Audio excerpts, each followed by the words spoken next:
Hello everyone, this is RedTechShoe and I'm bringing you some Division gameplay. I finally decided to go out and get this. I heard a lot of good things about it and I decided, you know what, let's give it a shot. And most people describe this game to, I asked them what's it like and they're like, oh, it's a little like Destiny, believe it or not. It's an online only game. However, it's third person, it's kind of post-apocalyptic urban, and and a lot of people liked it, so I decided, you know what, I'll give it a shot. I didn't have any like coupons. I couldn't pick it up for dirt cheap or anything. I had to literally go pay full price just on rumor and word of mouth. But you know what, it was a smart move on my point, because I gotta tell you, this game is actually pretty fun. It's a little bit more of a grind, like you don't see the instant rewards for doing things. But you know what, I actually like this game. I do like this game a lot. It is actually pretty fun. And I've gotta wonder, is the Division able to bury Destiny? Is it able to put it down? Is it able to replace Destiny and be the new dominant online MMO shooter? Is it able to actually defeat Destiny, kick it off its high spot, and take over as the new online shooter now that it is the new hottest thing out on the market? And, well, that's actually a good question. It's a little too early to tell for absolute sure, but I think this game has actual promise. I think that it is actually promising in that it can be good and it can be even better with DLC and as you move further and forward. Now all I've done is a few story missions and a bunch of side quests. I haven't gotten into the real meat and potatoes of everything that this game has to offer at this point, but I gotta say, this game has a lot of promise. This game is actually fun. There's a decent variety of weapons. You can't just spam you can't just spam bullets downrange. Like right now I'm using a police M4 and even though this weapon's fully automatic, I have to use burst fire, otherwise I just can't put people down consistently. But as you can see, if I just if I just hold the trigger down for a few shots and then just let go and then do it again, I can get on point, I can keep on enemies, and I can just put them down with reasonable accuracy and consistency every single time. One of the positives that I like about this game is the third-person camera. For a long time, I've wanted a great third-person game. And you know what? This game actually looks like it could be what I wanted in terms of being a good third-person game. I like the field of view. I like the fact that I actually have peripheral vision. It's been one of my biggest problems playing Call of Duty over the last several years is lack of peripheral vision. How I can bump shoulders with someone and I don't know that they're there. I just have to turn. I have to turn my head like an owl. I don't like that. I don't like the lack of peripheral vision that first-person shooters like Destiny, that Destiny and Call of Duty have had. So this was a nice change of pace in terms of being able to actually see around my character, be able to see a little to his left, a little to his right, and have a much wider field of view out in front of him. I did definitely appreciate that.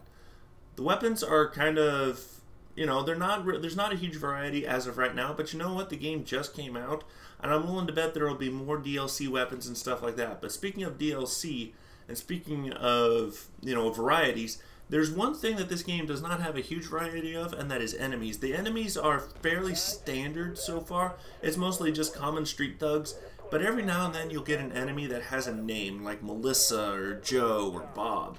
Those are the enemies that are pretty much like super bosses. If they were Destiny equivalents, and my phone just went off right there, sorry about that, but if they were Destiny equivalents, they'd be the equivalents of majors. They'd be the ones with the yellow health bars, the ones that are like, okay, you kill this guy because he's a noticeable boss-like character. He's not a super boss, and we'll get into them in a minute.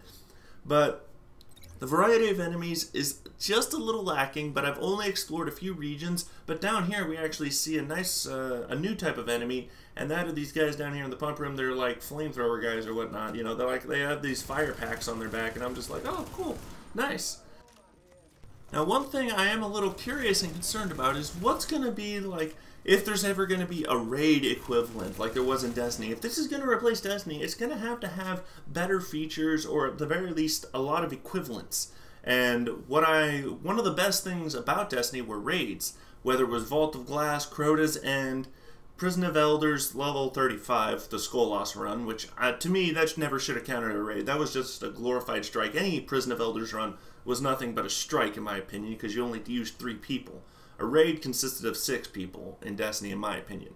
But King's Fall, Prison of Elders, and Crota's End, not Prison of Elders, Vault of Glass, damn it. But like I said, there were raids in Destiny, and they had what I like to refer to as super bosses. Super bosses are pretty much, you know, Skolas, Atheon, Crota, and Oryx. These guys that are just high-end enemies that yield good rewards, that are just, you know, you want to farm them, you want to kill them over and over and over to get all the best what is currently the best equipment in the game at that point in time. I'm curious to see if the Division will have something along those lines, like a super mega ultra boss, you know, something like. But if I were to be a guessing man, in this type of a theme, in this type of a setting, post-apocalyptic, urban, military style, it would most likely be enemies that have commandeered a military vehicle, like an armored Jeep, maybe even a tank or a Harrier jet or something along those lines. That's what I would be expecting, and we would be given certain mechanics, like, you know, piloting a machine gunner, like a mounted machine gun on top of a moving vehicle to try and shoot down the enemy vehicle, like a Harrier that's chasing you through the streets of the city. Like something along those lines. That would be kind of interesting. I think that would be something worth exploring. But like I said, that's one of the biggest concerns I have is there going to be a raid equivalent for the Division, or is there not going to be? I haven't really done a whole lot of research on the thing, I will admit. It's not like I can't say there's no word out on the streets. I'm just curious. This is all just speculation right here. You know, we're on it's the 10th. It's been out for a few days, and I like this game. I like what it has to offer. I think it has some good longevity ahead of it. I think it's going to be a very interesting title, but will it be enough to put Destiny down? Because right now, the support for Destiny is a little bit lacking. A lot of people that I've spoken to say that they're a little frustrated with Destiny. They're not happy with how things have gone. They wanted a lot of things to change for Destiny. They want, you know, they want some of the older content from year 1 to be bumped up to year 2 levels so that they're not just worthless. And that has yet to happen. So a lot of people have expressed a lot of frustration over, you know, towards Bungie and Activision for not taking a bunch of year 1 content and pumping it up to year 2, because as of right now, only the Taken King content is worthwhile, and a lot of people have played that to death and they're bored with it, and they liked the Vault of Glass, they liked Crota's End, they want these missions and raids to be top tier quality and fun again, but they offer no rewards that are worthwhile, and they offer, and you know, there's no challenge to them because the level cap we're so much higher now that we can just steamroll Vault of Glass and Crota's End. I mean, me and 2 other people were able to get a flawless no-death run on Crota's End recently, and you know what? Oh, actually, before the Taken King came out. Before the Taken King came out, we were able to, you know, go through Crota's End and not die at all, and that's how we managed to get all the platinum trophies for Destiny before the Taken King came out. So, like I said, there's a lot of things, people that are upset with Destiny, and a couple things that need to be done in order to satisfy the fanbase, but as of right now, they're not happening. And it's really making me wonder if Destiny is going to fall off the map real soon, and that Division is going to take its place. But anyway, I hope you guys enjoyed the gameplay. I hope you enjoyed my commentary. If you did, please don't forget to like, favorite, subscribe, comment down below, follow me on Twitch and Twitter, and I will see you guys all later. This is RadTech Shoes signing off.